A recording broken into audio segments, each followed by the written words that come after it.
be run by the sector. So Kano has a lot to learn in this area. Also, the policy, they have good policy as regards waste management. I know recently, just in December last year, the climate change policy was inaugurated in Kano State. And part of the key issues is waste management, because waste is at the center of issues related to climate change and its impact. Another country is another state, city is the Istanbul, which is the capital of Turkey. Istanbul has over 9 million people, and that makes it the largest city in Turkey. And it's partly European and partly Asian, and it's a commercial hub of the region, not only of the country.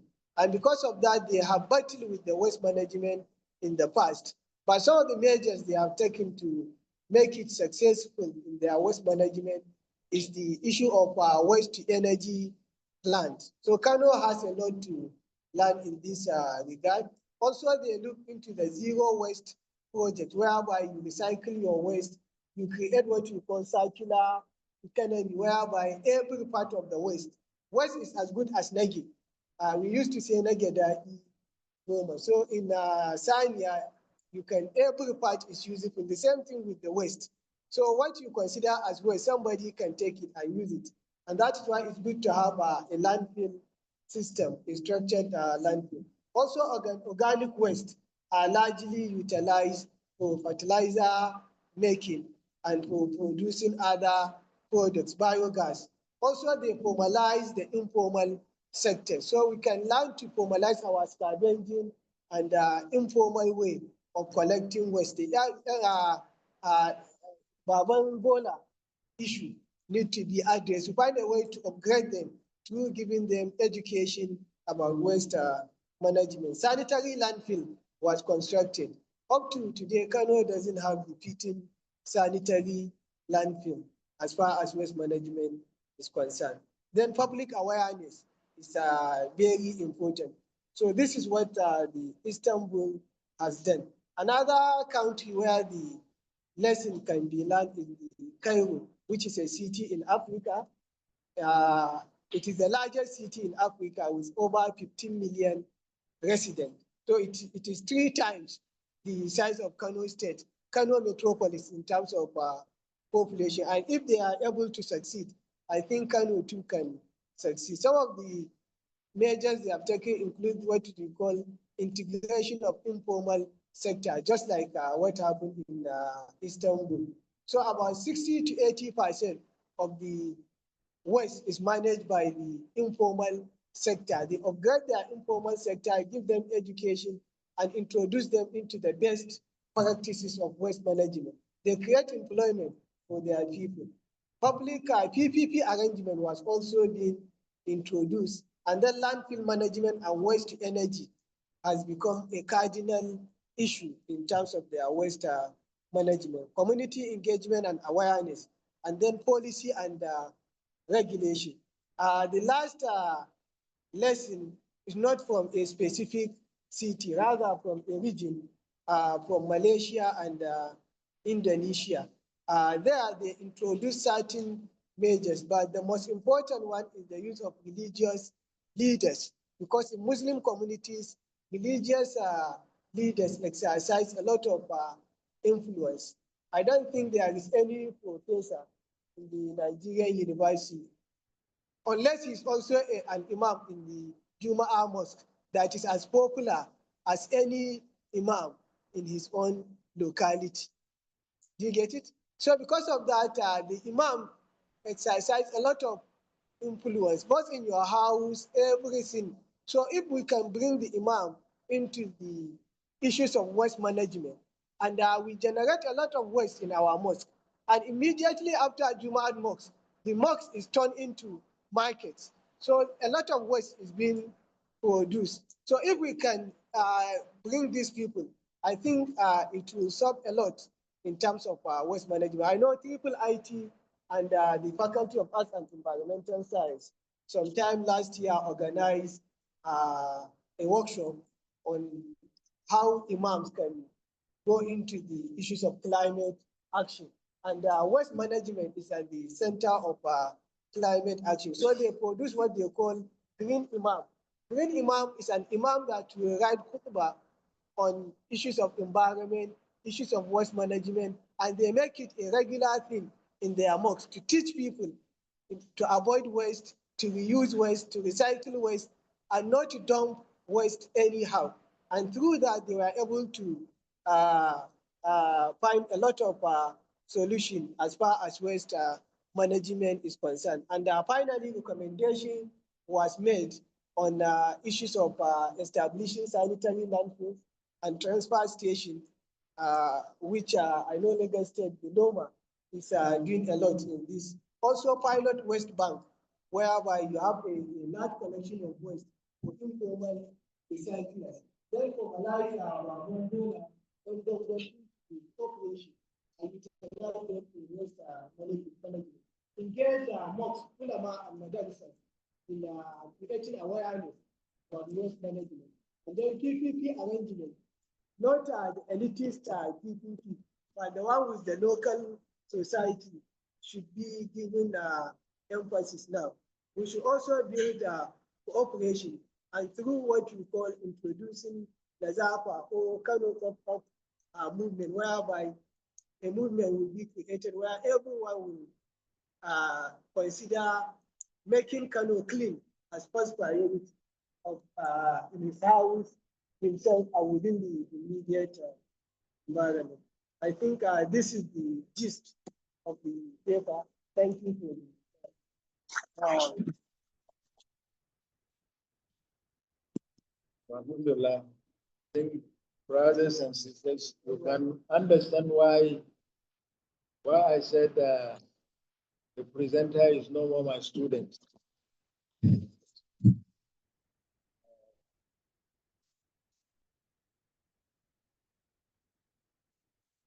I think if we can get Dr. Sabitu, see online. yes, Dr. Sabitu. Doctor, can you hear us? Yes, Professor, I can hear you.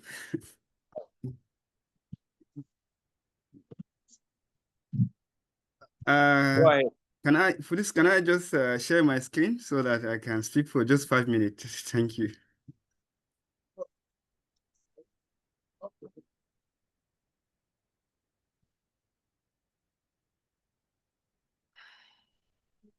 Host, if you can allow me, I will be very happy.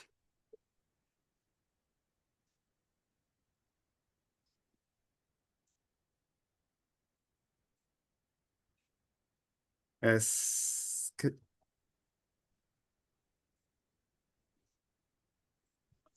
virtual participant. Yes. Okay. Can you see my screen? Go ahead, please. All right. Thank you very much, the chairman, the special guest, all members, online participants, good morning. Please permit me to stand on the existing protocols. And if I will go straight on my presentations, we will like to understand that, yes, Dr. Murtala has already covered a lot of things that we need to cover. The only things that I will be able to talk about is on the overview of let's say waste management in Kano. As you can understand that you can see this picture, we'll be able to understand this is like a kind of element of the general waste management, right from the waste generation to storage, then transported to the final disposal location. And if you look at this scenario, we have general, let's say, way of getting the waste, either from the household, from the market, from the industries, and so many different other sources. And ideally, we're supposed to have like a kind of sorting, more especially at the source.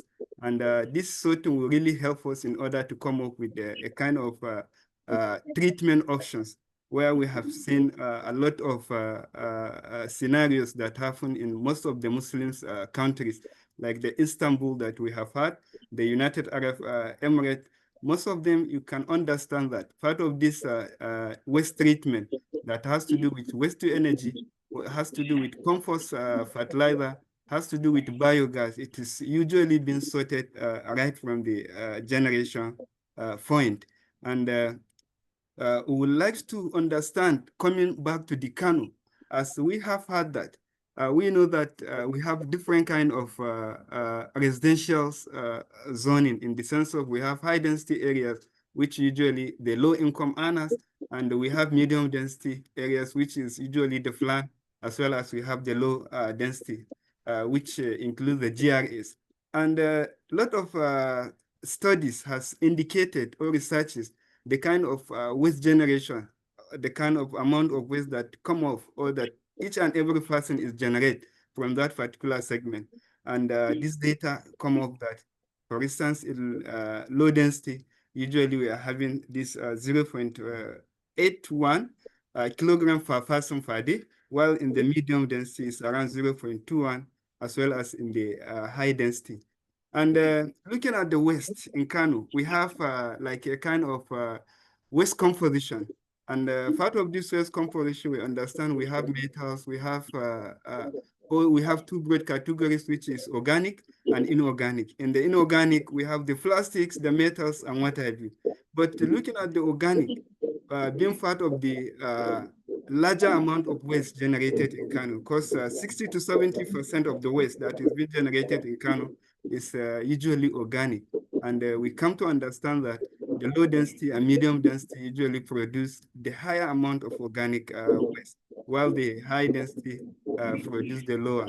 And trying to understand the scenario of even waste generation on daily basis, we come to understand that some days people produce more waste than others.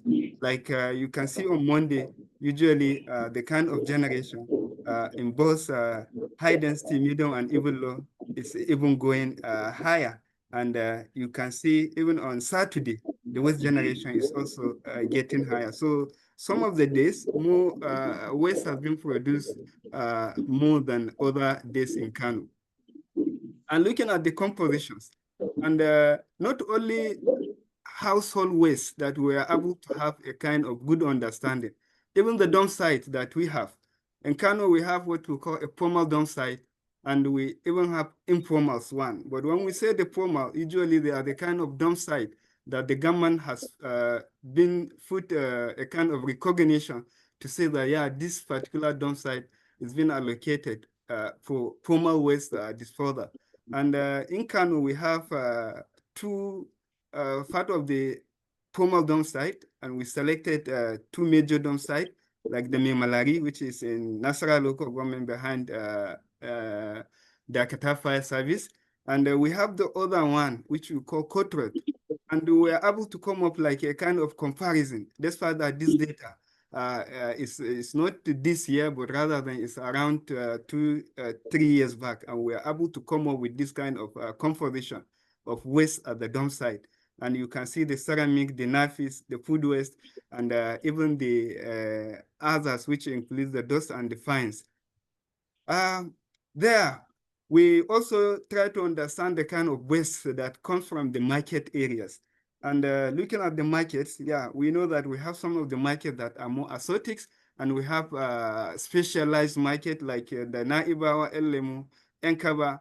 There are two of the markets that they produce the larger percentage of their waste is organic. For instance, in Naibawa, Elemu, 97.5% of the waste that is generated there is purely organic.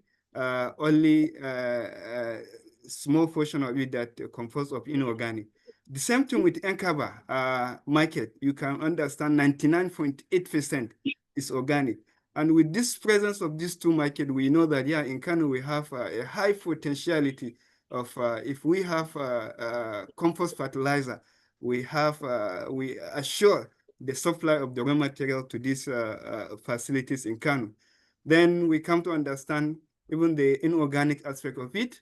a lot of things is being processed in Kano, right? Despite that, most of the actors we have heard from Dr. Murtala, yeah, they are informal actors, but they do collect, they separate it, and they classify this particular waste into different kind of classes. We have what we call HDP, we have LDP, we have FFP, so different categorization of waste. And there is a ready-made bias. Most of our industries, they are looking for this particular product in order to have it as their raw materials to produce a lot of products like what we have seen here, producing kettles, producing buckets, and so many other things. Now, for us to have also a good understanding about these realities of waste management in Kano, we believe that, yeah, major sources are household, markets, industry, street littering, corner shops, hospitals, and so many others. And part of the challenge, we come to understand that there is this poor collection. As we have had that, the generation is around 11,000 metric tons, but the collection rate is just around 30%, leaving behind 70% of that. And we have a lot of illegal dumping, blockage of drainages, a lot of hazard. So when we look at the institutional regulation gap, we know that, yeah, we have a lot of weak municipal services. We have the dominations of informal sector, and we have like a kind of inadequate or stakeholder coordination. So this part of the institutional gaps. And I don't want to talk about the institutional and regulatory agencies as we have had in the previous presentation. We have these legislations, we have these public health edicts, and so many other things in Kano. And looking at the waste management governance, right when it starts from the native authority and up to the current administration, that's why that we have 2 seasons REMASAP. For instance, previously, we have REMASAP, if you look at it in 2003 to 2020, when it has gone, now we thank God that it's also back into operations in Kano. So one thing I want us to understand here, looking at the current solid waste management value chain, we understand that, yeah, we have the generations. Then from there, we must have a collection or transportation, then taking it to the storage, then to the processing or treatment side. And from the generation, we come to understand that, yes, there is domestic waste, which is usually coming from the medium or high income household. And we also have some of the domestic waste that is coming from the low income household. And this low income household usually from the high density areas. For instance, we have a lot of high density areas in Kano. Even so globally, if we look at in terms of morphology or morphological informalities, we can say 70% of the cities, you understand that they are informal, only the 30%. So we know that the only things we're supposed to come up with a kind of solution that will be able to address our waste collection issues from both formal and informal areas.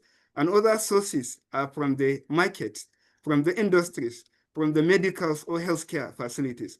And in Kano, we come to understand we have REMASA, where, yeah, it's an agency responsible for waste management, the issue of licensing of even private waste collectors, and even the regulations of all activities related to solid waste management.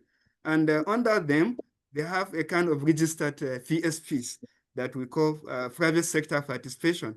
And these stakeholders, we estimated that they're just covering like around 10% of waste collections in Kano. And we have even informal actors, like the informal actors through the cat pushers, scavengers, and what have you. And these actors, they doesn't have boundary in their own collection. They even collect in both formal and informal areas, while the PSP usually, they do collect it in the formal areas and some of the cooperative areas. And we come to understand this informal, they collect in both formal and informal areas. And they complement a lot in waste collection in Kano. In fact, going by the statistics, they even complement around 40% of waste collection in Kano. Then we have the issues of sanitation vanguards. And this sanitation vanguard, they are meant to enforce environmental or waste management regulations in the state. And when we look at the storage, we have some of the official dump site and a lot of many unofficial dump sites. But all these dump sites, they usually come from the existing borough feeds that we have in Kano. And part of it, there is even some water bodies, people, because of the poor implementation of the regulation, they dispose along the waterways, the rivers, and so many other things. And looking at the recycling, we come to understand that waste pickers, that is the informal actors, play a great role. And through them, they will be able to pick, sort it out, crush, grind, blend, and even sell it to the industries. And there are a lot of potentialities, but there is a need in this point in time. The state government, through the REMASAP, the private investors and what have you, should come in here so that they will be able to enhance this particular sector. Then, apart of the waste management value chain, I'm trying to look at the current flow of waste, of solid waste management in Kano. If we look at it from the sources, the houses, the market, the residents, and what have you, it will just be collected, and it is taken usually. Some they take the organic part of it and take to the farms and or to feed on animals, especially the food waste, and all the food waste sometimes given to the Vegas and what have you. And there are some other collections or means of collection. So through that, we come to understand that all what we did is just collection and disposals, but nothing as in terms of the treatments, in terms of getting more value out of the existing waste in Kano. So when we look at this particular practice, then we try to come up with a kind of first flow of solid waste management in Kano, in the sense of we'll have like a kind of maximum value of that is being attached to waste materials in Kano. So through that, we'll be able to see a kind of flow that will happen at the end of the day. This particular waste will be taken to a site like we call a kind of material recovery facilities, where all sort of waste can be sorted according to its types, according to its density, and what have you.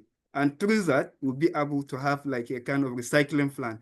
And not only that, this waste that is being collected, instead of taken to the dump site, then even the REMASAP, as they collect from the high density areas, then can be taken to this kind of sorting facility.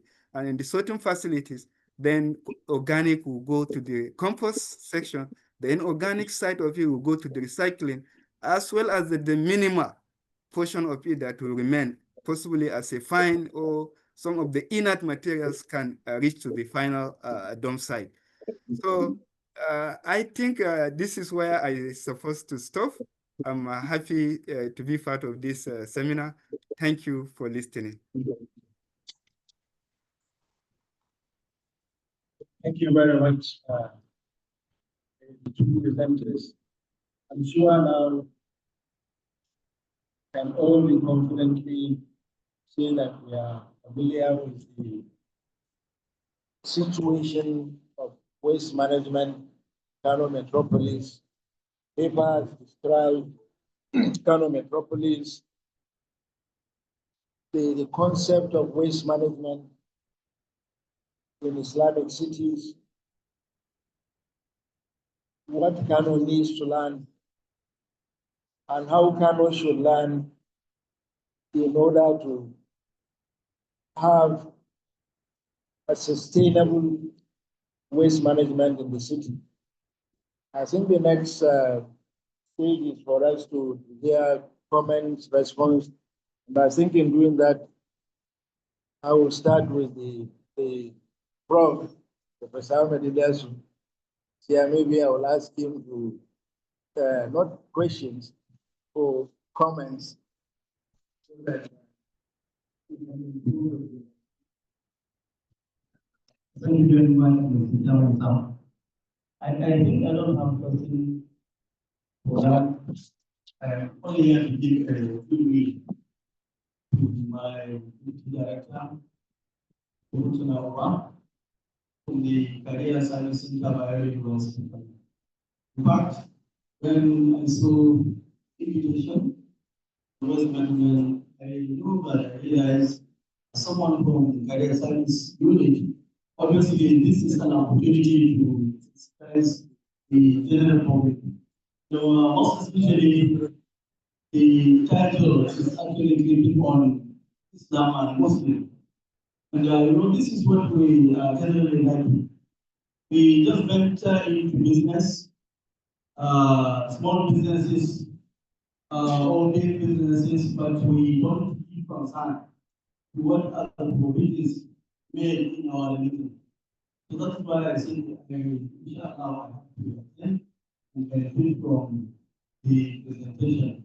I thank you very much, Dr. Murtala, for coming out with a very timely topic of presentation, especially here in Ghana.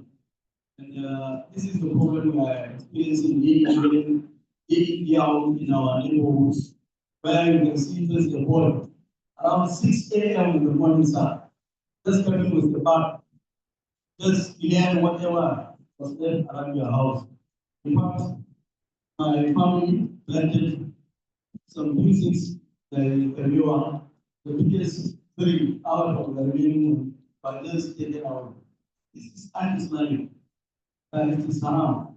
So even if we are to generate waste, it has to be in actually helping people to do away with the vendors, but not just come and just take away anything available.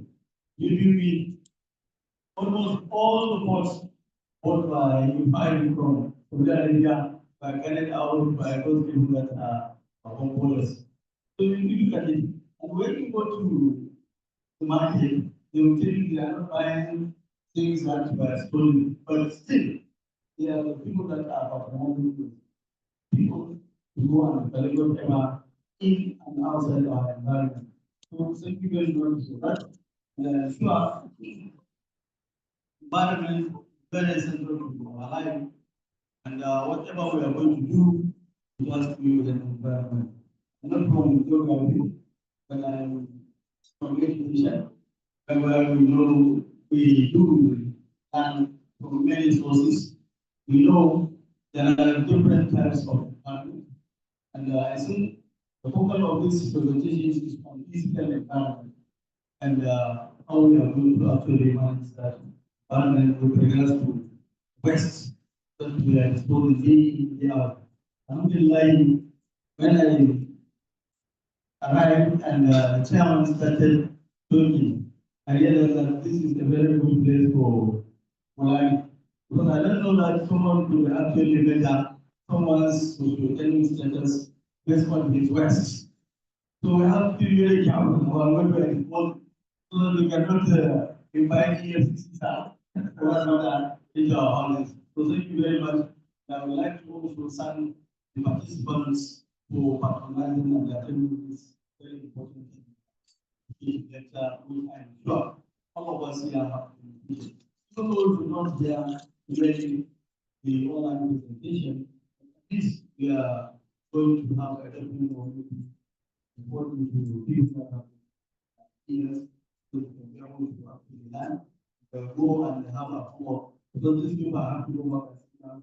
They just don't only want to start only the times. So that maybe they get something that I can really capitalize on when I'm teaching students. Whether I'm graduate students or your own diversity. Thank you very much for honoring our invitation, sir, because we are supposed to be focused, sir. I thought I would see, I guess I will send that for those that are workers again and continue. So thank you, sir, for actually accepting our invitation because of the words of experience. And sir, you are tired, you are not tired, and you are not tired. So please accept this kind of invitations anytime. And I would also like to send similar appreciation to the organizers of this forum, that is to ITM, for this meeting with my teacher for this morning. Said he was presenting the program. So I really cherish this kind of contribution people are putting in to guys our community. Thank you very much. Assalamu alaikum wa rahmatullahi wa barakatuh. Thank you very much. I think this is the second presentation. So, do we take comment? Do I give numbers so that you can guess? 1, 2, 3, 4, 5, 6. 5 are okay. 6, 7. Sisters, nobody? We start with number 1. Who's number 1? Thank you, Mr. Chairman. And thank you, Mr. Presenter, for taking us to an issue which is a very sensitive one. My question goes to the chairman, not even the presenter. Looking at I think it's page 13 of the paper, where under policy regulations, Kano government will enact regulation for waste management, set standards for collections, land fields and recycling, water integrity, informal access. Mr. Chairman, I think Remasal law has taken care of this. If it has not taken care of this, then what is Remasal doing? Because this should be the backbone of the work of the Remasal for them to actualize and implement their mandate. If this thing has not been integrated into the Remasal law, then I believe there is a very serious issue. That is the question to the chairman, which I need a very comprehensive clarification. This takes me to another very important issue, where we always amplify the mantra of public-private partnership. I am from the transport sector. I know what partnership means. I think before somebody can go into public-private partnership, reorganization of the institutions that is interested in going into that partnership is very, very critical. That is why when the last administration went into partnership with Capgate, at the end of the day, that partnership collapsed. One, Remasab is not even ready for that partnership. It has the institution is not strong enough to go into that partnership. So at the end of the day, that partnership collapsed. So it's very important if any organization that is interested in going into private partnership to look inward and reorganize that particular institution for maximum productivity. Or otherwise, you can go into several partnerships. At the end of the day, that partnership will collapse. This is very, very important for us to take note. We cannot just amplify the mantra of partnership without taking cognizance of the institution. Remasab needs to be reorganized with professionals in order to meet the standard to implement what they're supposed to implement. This is very important. And my question, which has to do with the two presenters, particularly the Murtala Muhammad, my younger brother and a colleague.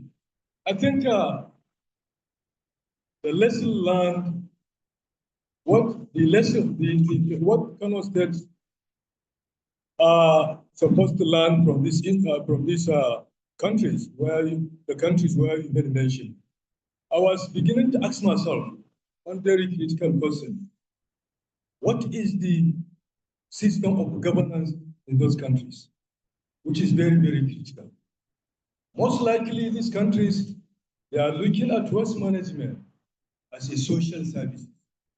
If they are looking at waste management from that perspective, I believe Kano said is not looking at waste management from social services. If it is interested in going into public-private public-private partnership. The moment you go into public-private partnership, then you are now transitioning from social service to a profit-making venture investment, which I believe most of the countries mentioned by Murtala Muhammad, their system of governance differs from what we have in Kano State. So this should be taken into consideration for us to compare, or for us to so that we can be able to get some things from them to implement. Unless and until we have that kind of system of governance in place, so that we can start thinking to integrate some of these to learn from these institutions. So these are some of the issues. I don't need to waste so much time, but I can discuss other issues with Murtala when we meet. Thank you very much.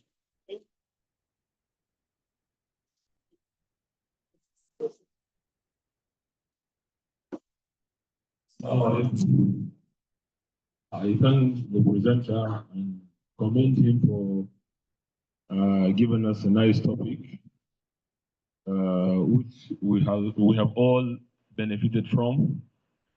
I would only require the presenter to, as a background or in the introduction of his paper, to consider trying to contextualize the topic, since it is related to Islam, if it is possible to trace experiences, especially in the history of Islam, how this West was managed. I hope this will be taken note of, and I will give the presenter some light.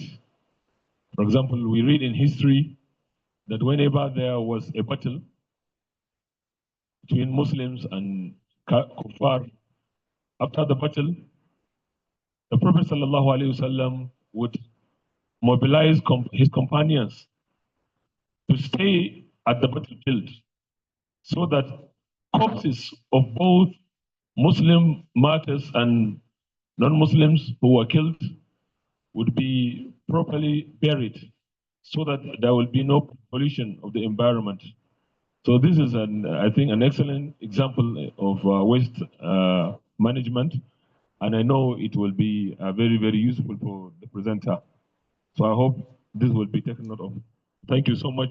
The paper is interesting, and may Allah reward you abundantly. Assalamu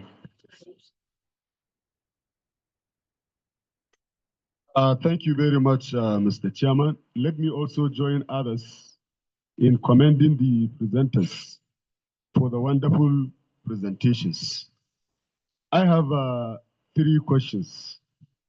The first one is this: can we effectively and efficiently manage our waste under the existing setting?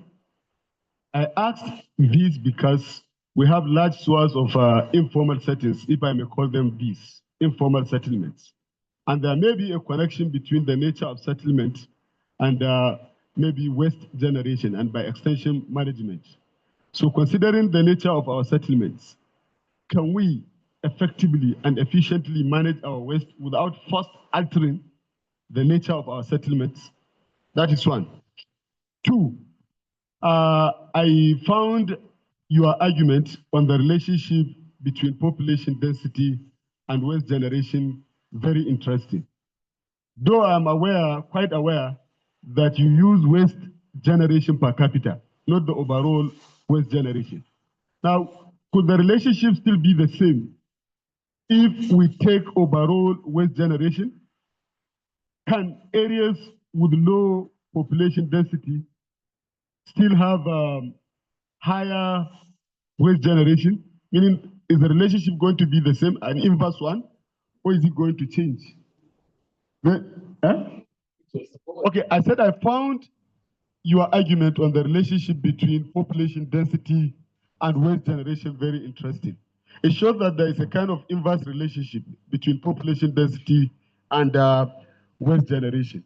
However, I learned that you use per capita, waste generation per capita. What if we take the overall waste generation of the of the three areas, would the relationship be the same? Is it going to be inverse, that areas with low population density have higher waste or highest waste generation? Then you said that the waste we generate is partly recycled. Do you have data indicating what percentage of the waste is being recycled? Thank you very much. Thank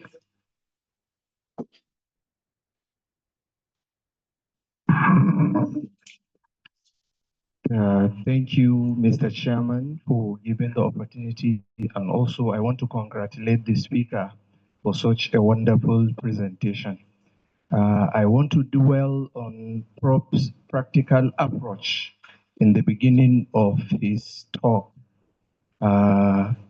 If Kano State is generating 11,000 waste, 11,000, this is a very serious issue.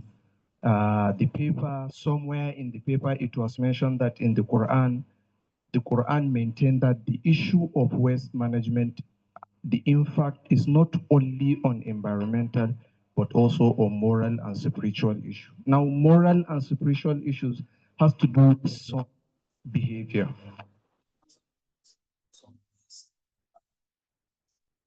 Now, if that is often done, it's common in many areas, especially somewhere around the area with those places.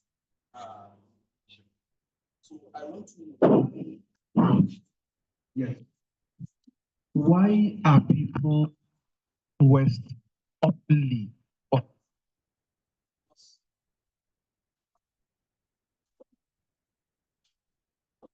because of the absence of communal bin, the stations of communal bin that used to be before that are no longer in view now? See people dumping anywhere they so wish. And let me repeat myself, from Kurna to Multara, for example, you hardly see a single dump, a single communal bin from Kurna down to Multara. I don't think I have ever seen one.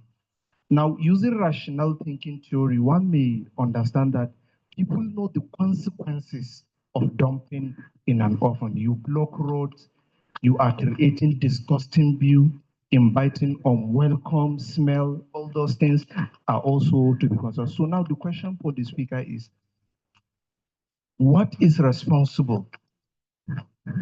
Do you think who is responsible of providing this communal bin? Because that communal bin is a step, especially in such high density communities, to reduce open waste dump. And number two, the speaker, did you think understanding the psychological thinking of people living in such area, is this significant? Because you relate your presentation to patient awareness. People, they are doing it intentionally. They are doing it intentionally. So do you think understanding their psychological thinking, is it? Thank you, sir.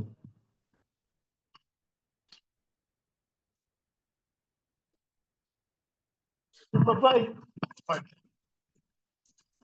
No, bye-bye.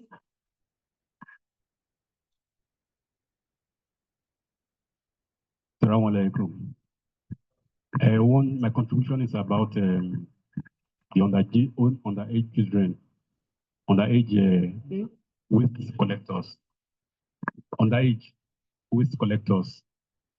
Yes, in a large part of the city, sorry, it is underage children that collect waste from homes. And most of those waste, now, all right.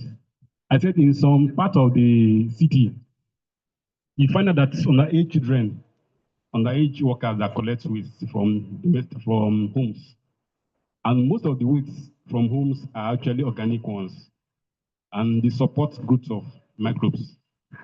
And in a recent research from the Department of Microbiology, they find out that some of those their hands, those children, their hands are contaminated with multi-drug resistant bacteria.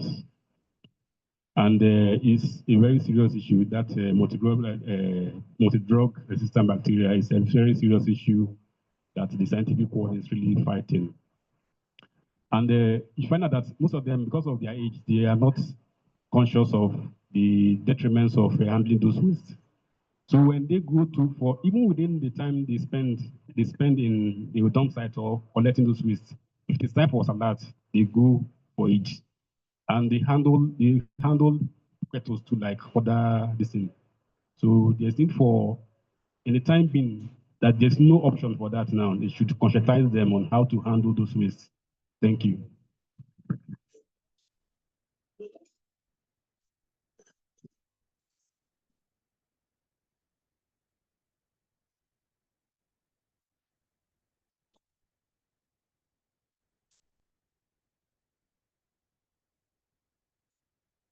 Assalamu alaikum wa rahmatullah. So I just want to have so it's a comment or rather a question to the presenters. But first of all, thank you very much for these insightful presentations, and it's an honor to be here. And my comment is rather around the governance for waste management. I would like to hear your thoughts about something that is when I sat down here, it's been in my mind the historical the way the governance has been going on around waste management. Something stands very clear, and if you also compare with the current reality, which is it's a lot of issues around, and most of the issues around governance, I realize that there are so many stakeholders that are very important in waste management. But if you take the Ministry of Environment, for example, or let's say Remasab, for example, they seem to be working in their own bubble. They don't work maybe very closely with other stakeholders that are very critical. So it's around the fragmented governance. So I would really like to hear your thoughts around how much has fragmented governance actually contributed to some of the problems we have in waste management in Kano, for example. I assume that if I'm not an expert on waste management, so I would assume that if I want to do waste management well at Remasab, I would work very closely with commerce industry. I would work closely with Ministry of Health. I would work very closely with Education Ministry. I would work very closely with water resources. And if you look critically at the way they truly operate in reality, you see that fragmentation in governance. And each stakeholder seems to be working within their own bubble and operating as an island. So this is something I would really like to hear your thoughts about. So not really a question, but rather a comment. Thank you very much.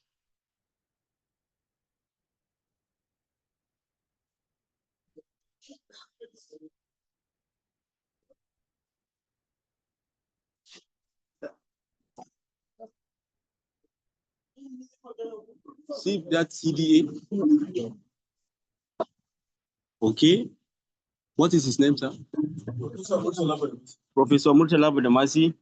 You can kindly unmute your mic to make your comment or ask your question. Okay. Assalamu alaikum wa rahmatullahi ta'ala wa barakatuh. I think I once congratulate my brothers for the wonderful presentation they also made this morning. And I'm glad that they are looking at it from the Islamic tenet and to see lessons that we could learn from the Muslim world. Now, while the paper strongly make a case for drawing lessons from the Muslim majority cities, such as Cairo, Istanbul, Abu Dhabi, and Indonesia. My take is that the real value for Kano lies in adaptation rather than replication. Because, yeah, well, successful waste management practice across the globe tend to be those that have embraced a certain model that have cultural value, governance capacity, and community engagement as an intersect within them. Those are the ones that have been successful globally. So for Kano, this means that selectively adopting best practices, such as the ones made by the presenters, of formalizing the informal sector, linking faith-based awareness campaign with policy enforcement, and building, for example, infrastructure like the transfer station might be of useful to us before we venture into issues relating to waste to energy plant, for example, the one cited as the case of Abu Dhabi. So most important lesson is that sustainability should be achieved, not through important tax fix alone, but rather through locally owned, culturally resonant, and financed strategies that well align with both the Islamic value and global circular economy principle. Now, just to buttress on this is the fact that when we are looking at our attitude, someone did make mention that our behavior could be part and parcel of what is contributing. Yes, I understand that. Now, given the situation of what this paper is elaborating, is the fact that we need to look inward into ourselves. Are we questioning the idea or the tenet within the deen that says that purity is of essence in whatever we do? So impurity is of essence in whatever we do, then of course, we need to look at this critical issue of the faith-based campaign awareness. The case of the Malaysian Imam Green Imam might be something that we quickly want to create campaign around for easier adoption within the community, so that people begin to see that their actions and inaction around waste management is something that is fundamental for a collective success generally. And I'll end my comment by asking one fundamental question, maybe to the presenters or perhaps to the chairman in the House, and that has to do with the issues relating to when we're looking at the informal sector. The paper strongly argues that one pathway to go is a public-private partnership. And once you begin to say public-private partnership, of course, what comes to mindset is that yes, capitalism is in the play, is in the know. So how should the informal sectors be formalized in the waste management system, and what risks or benefit will we bring to the table in Kano? And how can waste governance ensure equity for low-income households, women, and the marginalized communities who often bear the brunt of poor waste services, especially in the peri-urban areas, and especially in the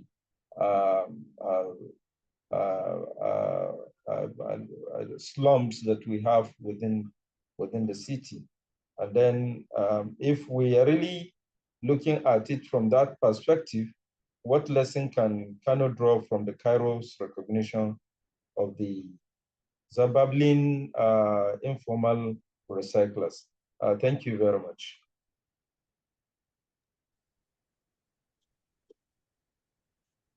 Once again, I think we are running out of time.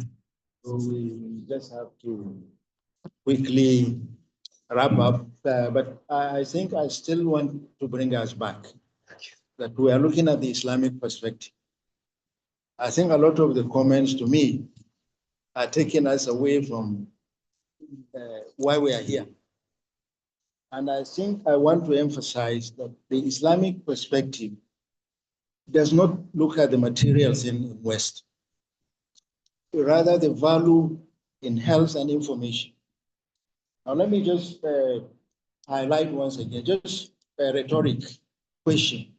How many of us here check our waste daily? The waste that is coming out from our household. I don't want an answer, but I'll just give you a small story. When I was a deputy vice chancellor in Aliko Dangote University of Science and Technology, we check waste that is coming from individual hostels. And the data we collect, if I tell you, is astonishing. Substance abuse, the codeine, the bottles that come from specific. How many of us do that in our own household? These students are coming from some households. So if they are taking substance in the school, they're also taken at home. How come it is only in the school that we find out? So this is the Islamic perspective, that the waste you generate is part and parcel of your responsibility to the community. We should know at any one time what is coming out of our houses. I'll leave it at that. To come, Doctor asked some, yes, relating to the regulation. You see, the point is that under the Nigeria's constitution, there are what are called exclusive legislation, which means only the federal government can legislate on. And they are what they call residual, which means all the three tiers of government, the state, federal, and local. Now, waste is under the residual, which means federal government can legislate, state government can legislate, and local. Now, the caveat here is that every law from the state that contradicts the federal is null and void. And therefore, laws made by local government also that contradict the state government are null and void. Now, the point here, I don't want to put the presenter into a hole, is the fact that he described Kano with some characteristics of an Islamic city. Now, my question is, what is Islamic in Kano city? Is it the mosque? Is it the market? Is it the schools? Because these are the fundamental issues. We can't build anything in a vacuum. To me, it's so like the only thing that is Islamic, I'm sorry, I'm sure some people will find it, as a practitioner in this sector for 40 years, the only thing that I find Islamic in the way we behave is that we believe in God and His Prophet and we go to the mosque. That's all. But as far as practice is concerned, I think we are doing something else. And this makes it very, very difficult to really comprehend the importance of this presentation. We can only link the presentation here under the Islamic concept. And it doesn't seem to exist in our environment. I think this is the much I can.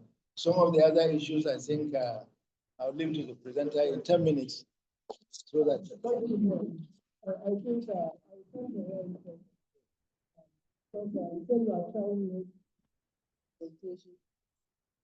or rather the presenter into the phone. And you partly You see, while conceptualizing this paper, we were careful to choose the words. And that is why throughout the discussion, the term Islamic city was avoided rather Muslim city. Because although the two terms are used interchangeably, but when they mention Islamic, that is where the spiritual aspects and the practice of Islam is emphasized. But when we go with the Muslim city, we are just looking at city that presents either of the following characteristics. The population are predominantly Muslim. The morphology of the city is full of Islamic influence. You see mosques, you see madrasa, you see gidan sarki.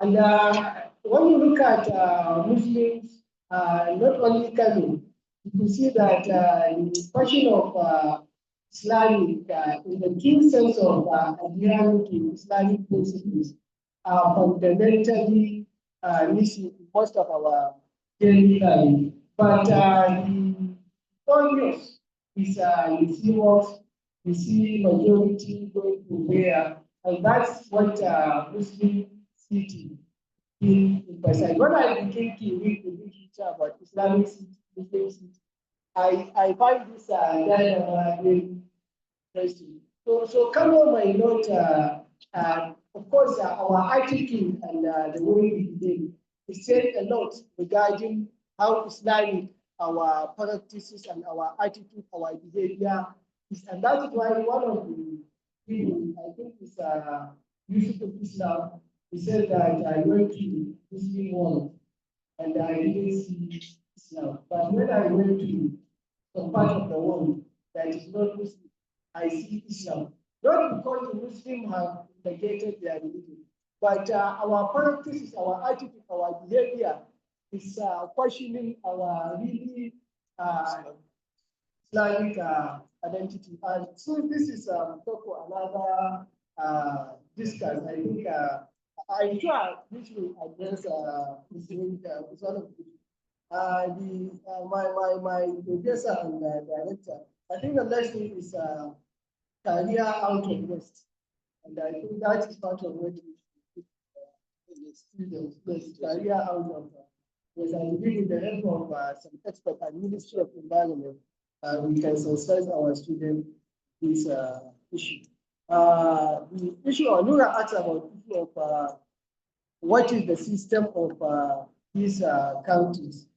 Of course, when you look at it, the Western democracy has dominated everything, even in the Muslim world. The Turkey of today is practicing this kind of system. And when you look at Cairo, although there's some issues, but the most fundamental issue is even in Kano, no matter how we try to remove that social sin waste as a waste management as something that has to do with facial responsibility is the thing that Rema Staff is battling with. And that is why even at the time when Cape Gate, when we released Rema Staff to Cape Gate, the informal sector was given, and the Cape Gate willingly accepted to continue to manage waste in the informal areas without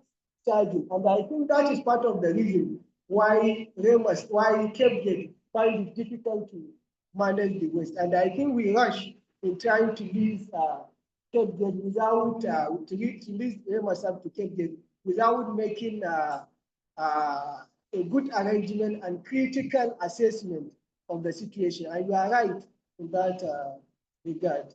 Mala Ismail, thank you. You consider that the issue of historicizing the Islamic practice as regard waste management.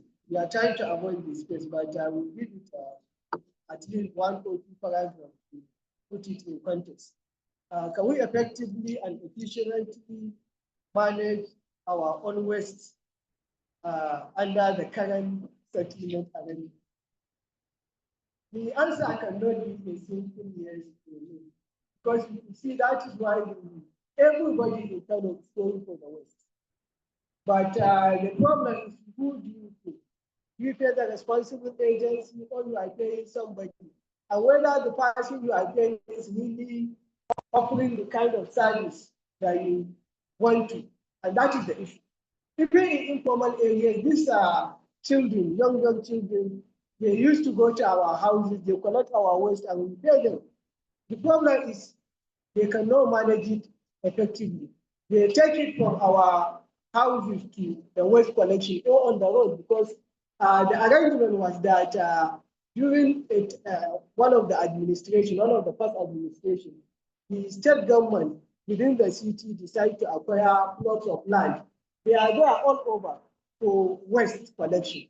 These are the primary waste collection points before they now take it to the waste collection centers, the dump site. That clear? But most of these were somehow being shared, put it in court, shared by the politicians. And I believe these are some of the issues that the state government, the current administration is trying to address. I'm not speaking for them, but I have a little knowledge about the non-existence of some of these waste collection areas.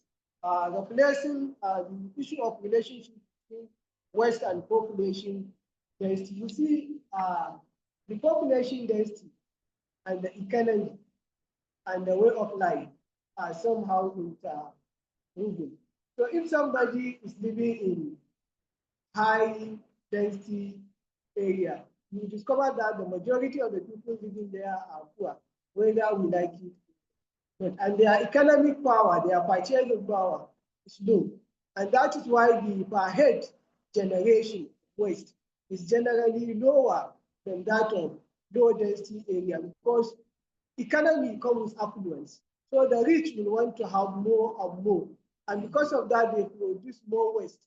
And the tendency is that the poor will make maximum use of the little he or she has, rather than the rich. And that is why you can see that the relation is inverse. And education is another issue.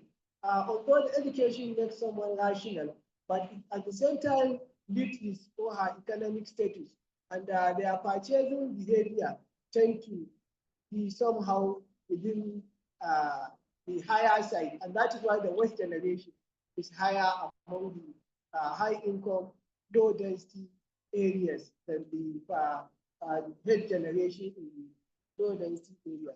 The waste recycling data, some studies were conducted, and you could see when Dr. Sabitu was speaking, he mentioned so many statistics. Many studies were conducted regarding the waste, the volume generation, the composition. But you see the recycling, because of the informality thing, that is why the data, when you are operating so much of informal system, you find that your data collection and reliability of the data is always an issue. And that is why even when it comes to the Tanuras here, transportation, that informality thing that dominates it is the reason why we cannot give exact thing coming out of the sector. Unless we find a way to generate this kind of data, we may not have a good data collection. I hope I have answered that. Sorry for we have to take some of these very serious. We're not talking about the Muslim cities. I'm quite sure we that are traveling, and not saying those that are not traveling. Whenever you travel out of this country, I will give you some instances. I was in Washington, D.C., and at the same time in London, and I also did my conferences in China for good 1 year. And also I was in Spain and France. You see, all these cities, who need to perform one prayer with congregation, it will demand me paying money. to go and attend one private area. And these people, sometimes if you are looking for a mosque, they'll just give you a map. If you are from just driving, so that makes, when I look at Nigeria, I say really Nigeria is too easy. Because even to get only to hear Azan, the Nigeria now is very different. On daily basis on Friday, it was only on Friday we go for Friday we have to actually go on bus to and fro, we have to pay. And I was also with Professor Sabitu in India, Hyderabad. We went for a conference. So we wanted to go on that Friday here. We started making arrangement our 3 days to Friday time. So that we would be able to get Kekanabim. And our life, it was the Indian that started following Kekanabim. Not here in Ghana. That was my first time of doing our DD. We went to Professor Sabitu from the hotel where we were actually engaged conference to the mosque, and it was a very big mosque. And everybody who knows Hyderabad knows that it is a city originally for Muslim. But even for you to locate the mosque is not easy. We went there and prayed too much there. That was the only congregation. But no one other mosque that you could go and pray under the Isha and whatever. So here we are lucky. We can establish our regular prayers in congregation. But it means our Muslim cities, taking this guys alone. And all other places. And when you go to pray, even like in Washington from my house, I said I go for over 30 minutes and pray, and I come back. And when you go there, mostly the people are just only people, or other people from other countries, not even people from US. So you see, it is not easy. And sometimes, like in Spain, you see, we went for a tour. I was in Sevilla, that's the city you are talking, Cordoba. I was there. Where Muslims, the bus, they get the water, actually they used to actually penetrate Spain. In that city, I couldn't see a mosque, but I can see an aspect of a mosque. Then they said it was transferred from from Muslim to Roman Empire again. So you see a mosque, and then Christian will come and dominate it, and it is no longer a mosque now. It is no longer a church, but it is just a visit inside for people to pay money and snap pictures. No more any religious activities. So our cities are Muslim cities. Because I'm sure usually we establish most of our prayers in our house, not in our houses. But even there, if you want to perform your prayer, most of the prayers must be performed inside your own room. Could you consider that one as Muslim cities? Not Islamic city, but Muslim city. This is what I want us to understand. It's only when you are here you know that you are blessed, that you can even practice your religion. I hope you understand. So this is just to clear an air, knowing that even this prayer that we are praying, even in Nigeria, I was in Kontagora this week, from Monday to Wednesday. I had to be praying my super prayer inside the hotel. There is a small mosque, but there was a mosque outside where they established 5 regular prayers in congregation. All other prayers I can go there and pray. But here you are locked under key. You cannot even have access. So these are the kind of characteristics that we can say the cities are Muslim cities. And it is only in Muslim cities here in Kano. Go to Jos. My parents are in Jos. But since when I was young, I know you cannot have a common border from one house to another. Everybody has his own independent fence and wall. You understand this? But here in Kano, you may not even ask your neighbor, you can just start erecting a room. Yeah? It is all Muslim practices. This brotherhood, wallahi, that we see, al-ta'awun bil-birri wat-taqwa, it is here somebody will see you going astray and will draw your attention. But other places, you cannot even have the gut to talk to somebody. So thank you very much. I don't want to go into another letter. I think I will not say anything regarding this. Let's leave this for other classes. I'm sure, yes, in urban studies class, this is a contextual issue. That is why we just put 2 paragraphs on the issue and hold there. Now, the issue of Islam and open dumping of waste. You see, yeah, in Islam, we were asked not to dump waste openly. Prophet Sallallahu Alaihi Wasallam said, لا يبولن أحدكم في الماء الدائم الذي لا يجري. That none of you should urinate in an open water, stagnant water. This is telling you that the open areas, the streams around the ponds and the like are not for waste collection. Waste should be taken to an area where it will not disturb the society, where it will not interfere with the societal issues. But it is an irony that our practices are quite contrary to some of the issues that our religion directly address. I like Dr. Shamsa asked about the issue of Remasab working alone, an issue of fragmented governance. This question too is not so easy to answer. There is some sort of synergy in the sense that, for instance, the Ministry of Health has its peculiar waste, which is medical waste. And Remasab is responsible for all sort of waste. But for that waste, they collaborate with the state hospital management board. And that is why it has its specific area of dumping, which is along when you are going from Kano to Dambata, along that road, Hawan Kalibawa. That is where the waste is taken. But fragmented in the sense that it's not, I don't see it as fragmented working, but rather when you look at it that the planning agency, which is very central when it comes to making places accessible for waste collection, is not really giving the city the kind of morphological outlook it should have. And that is in a way affecting the operation of the Remasab. And lastly, the question of Professor Murtala Badamasi.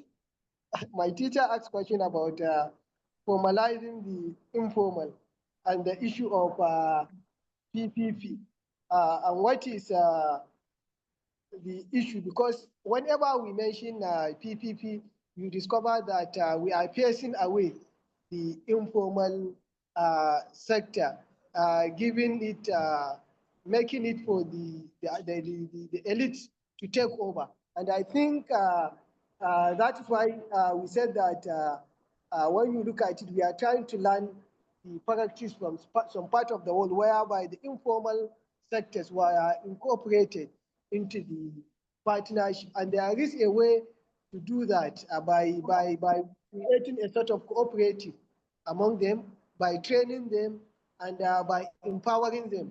And I think we shouldn't just go into the PPP with its formal and Western perspective, whereby we end up piercing the poor and giving it to the rich. Cities should be places of justice and equity.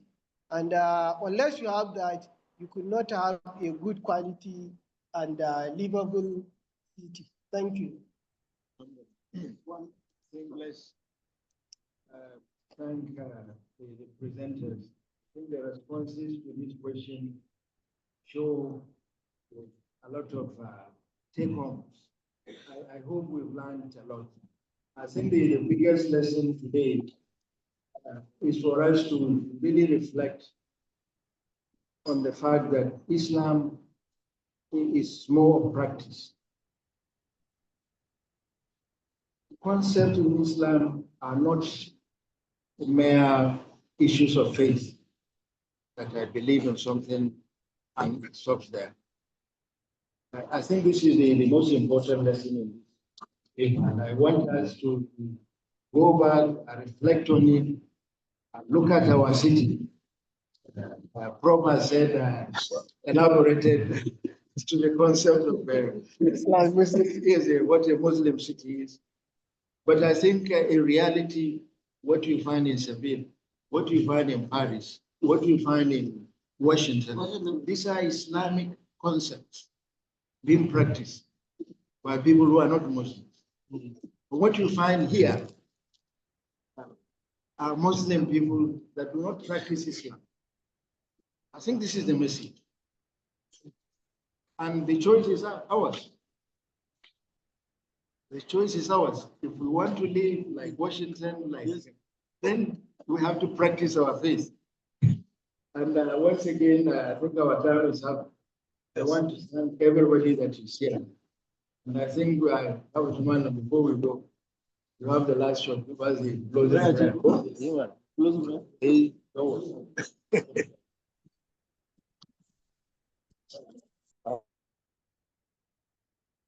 To the end of today's presentation, we thank the chair, Professor Aliyu Babanabegu, for carefully chairing the session. We also thank the presenter, Dr. Murtala Uba, presenters, Dr. Murtala Uba, who presented physically, and Dr. Sabitu Saad Da'u, who presented virtually. We also thank the national coordinator in person of Dr. Saeed Ahmad Dukawa, who joined online and who gave welcome address. And in the welcome address, he reminded us of the caliber and status of the chair. I'm sure some of us may not know him, including myself, young academics. Well, alhamdulillah, I enjoyed the introduction that is a senior citizen and a statesman. We also thank some participants who joined us online, especially the MD, Managing Director of Jigawa State Environmental Protection Agency, in person of Alhaji Adamu Sabo. We also thank Director Special Duties of Remasab, Muhammad Sidi, for joining us online. We also thank Dr. Bala Muhammad, who is the chairman of Kano Indigenous Waste Management Association, Kimwa, who also joined virtually. We also thank the Commissioner of Ministry of Environment of Jigawa State, Dr. Nura Ibrahim Kazauri, who joined online. We also thank Professor Ibrahim Badamasi, who even asked after joining online. We thank the participants for coming. We thank all the supporting staff of the IIIT in person of Dr. Mustafa Awalu, Malam Musa, Ibrahim Musa Isa. We thank Ado Sanusi Sabungida, all the remaining people, Ibrahim Sabu Ahmad and Malam Ado of the library. We thank everybody. And we hope next time, inshallah, when we invite you, you will honor the invitation. Next week, I think there will be another seminar, but inshallah, notice or information will be circulated. I will hand us over to a colleague and a friend, Malam Umar Farooq Abdul Salam, to close the session with prayer and a recitation of the glorious Quran. Thank you. أعوذ بالله من الشيطان الرجيم بسم الله الرحمن الرحيم الحمد لله رب العالمين الرحمن الرحيم مالك يوم الدين نعبد وإياك نستعين اهدنا الصراط المستقيم صراط الذين أنعمت عليهم غير المغضوب عليهم ولا الضالين محمد وعلى آل محمد كما صليت على إبراهيم وعلى آل إبراهيم إنك حميد مجيد اللهم بارك على محمد وعلى آل محمد كما باركت على إبراهيم وعلى آل إبراهيم إنك حميد مجيد اللهم عافنا فيمن عافيت وتولنا فيمن توليت وبارك لنا فيما أعطيت وقنا واصرف عنا برحمتك شر ما قضيت إنك تقضي ولا يقضى عليك إنه لا يذل من واليت ولا يعز من عليك تباركت ربنا وتعاليت اللهم ربنا أجنا في الدنيا حسنة وفي الآخرة حسنة وقنا عذاب النار اللهم ربنا أجنا في الدنيا حسنة وفي الآخرة حسنة وقنا عذاب النار سبحان ربك رب العزة عما يصفون الحمد لله رب العالمين السلام عليكم